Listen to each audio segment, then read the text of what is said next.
Pamirsa pawahan kasus COVID-19 nasional mewali kauningin tedun ring tanggal 19 November. Nanging wilangannya kantun mungguh ring 6 talian diri.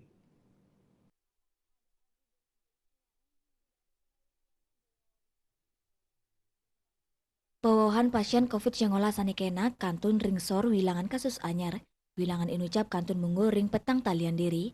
Selanturnya nih indik kewentenan pasien sede COVID-19 nasional wenten penendunan inggi punika kaledasan diri. Anutin data Kementerian Kesehatan, nyinayang pewahan kasus COVID-19 wenten 6 tali 300 ulung dase tigang diri. Dadosnya nih kata wilangannya nih langkungan 6 yutan diri.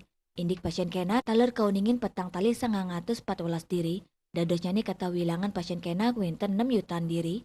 Asapuni ketaler pasien sede mawawah selai diri. Dadosnya nih kata wilangan pasien sede langkungan kerobela talian diri. Selami pandemi ngelimbak dawak bulan Maret warsa kali-tali kalidase. Rari sering kawetenan wilangan pasien COVID-19 sanik kantun kerawat. Wenten langkungan 6 dase talian diri. Miwa sanik keni pengelala ingan wenten langkungan 5 talian diri. Dia Dewi Balik Pos Nguningayang.